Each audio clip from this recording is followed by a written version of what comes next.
What is the impact of inflation?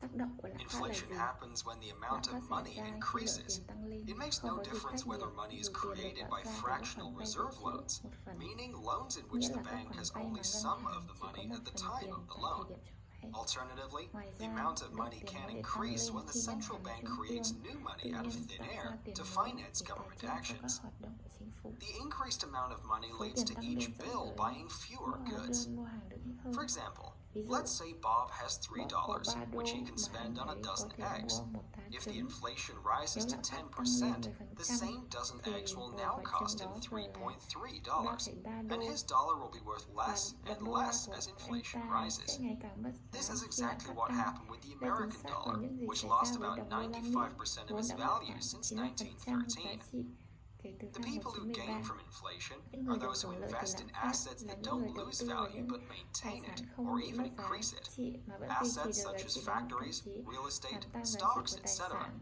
Chẳng hạn Of như course, nhà máy, gains bất can động increase sản, cổ even phiếu. further by Tất nhiên taking lợi nhuận loans có for thể the tăng purpose of hơn nữa investing bằng cách in vay such vốn để đầu assets. tư vào những tài sản Since the đó. value of money Vì giá trị decreases while của the tiền value of giảm the trong khi giá asset trị của tài sản increases. tăng lên do As a có nhiều result người of mua more hơn people mua buying những such tài sản. assets, financial bubbles develop as more people try to maintain the value of their money in the face of inflation.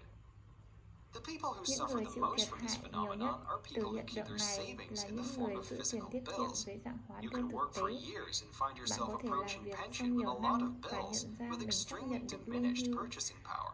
với rất nhiều So, hóa đơn trong khi what sức can be mua done to giảm avoid sút. harming the public's savings Vậy có and thể the làm creation gì of để financial tránh bubbles? gây tổn hại For đến starters, tiết you can kiệm và demand tạo from your ra tài government to chính? not interfere with the amount Để of bắt money in đầu, the market via the central bạn phải bank. yêu cầu chính phủ Money của should mình depend on something can that thiệp cannot vào be việc increased ngân artificially. hàng ngưỡng tiền If không the phụ thuộc amount vào of thứ bills gì đó không represents thể the physical là amount of tạo. gold in Nếu the bank's số vault, lượng hóa then the đơn đại amount of diện cho bills lượng cannot be vàng vật chất increased and create trong kho tiền của inflation. ngân hàng thì This số way, lượng hóa the đơn public can be confident that if the government không thể provides the tăng public lên và with tạo lạm something, phát the bằng cách public will pay for it through taxes công and chúng not có through thể tin inflation. tưởng rằng nếu chính phủ cung If you cấp found this interesting, sign up for our cung cấp newsletter to cho get access to more chúng một original thứ gì content. đó thì Want công to chúng support sẽ us? trả tiền thông Sharing qua is thuế caring. chứ không phải thông qua lạm phát.